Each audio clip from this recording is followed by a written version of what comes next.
of yoga is to unite. And the root is yuj, or to yoke, to put together. In a broader sense, maintaining the equanimity is yoga.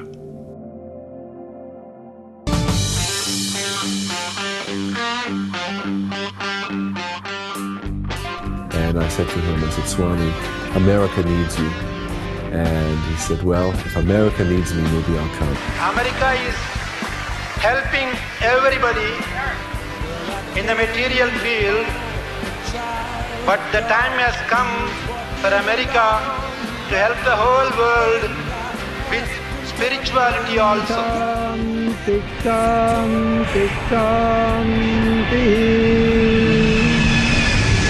Yoga gives you the foundation. Then you can build anything you want over it. So it's not an escapism at all. On the other hand, it is a preparation to face the world and to make the world a happy place to live. There's evidence that there were meditating yogis back easily 5,000, 6,000 years ago. And now, in America, despite it getting kind of lost in the asana craze, yogis are beginning to really look for that place that Swami Satchidananda symbolized.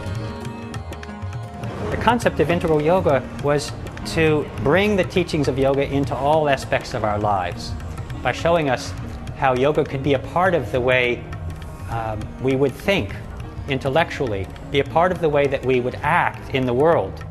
Now looking back, it's interesting how things have changed. The number of yoga practitioners, the number of yoga teachers, not just in America but in the world, has grown exponentially in that intervening time. He took the most profound, the most sublime teachings, and he made them very simple and clear.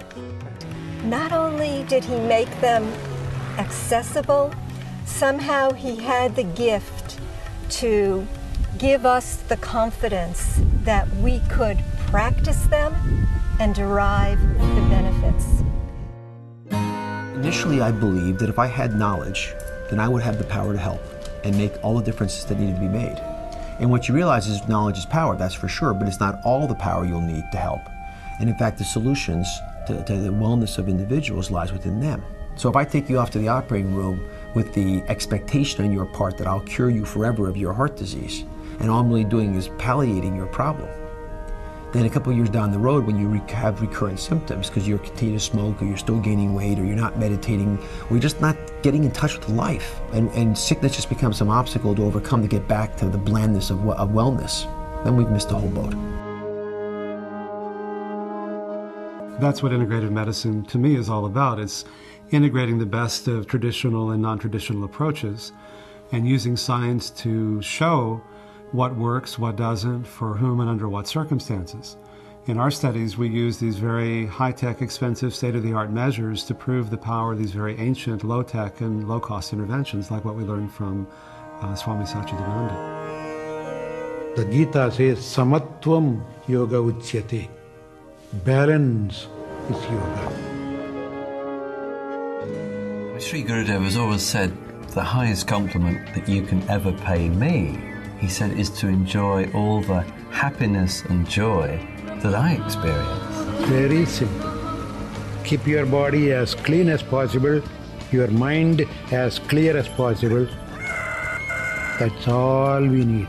And do it in any way you can, in your own way. It doesn't matter. That's why I say, peaceful body, peaceful mind.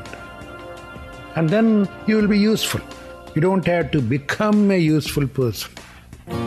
You will be useful.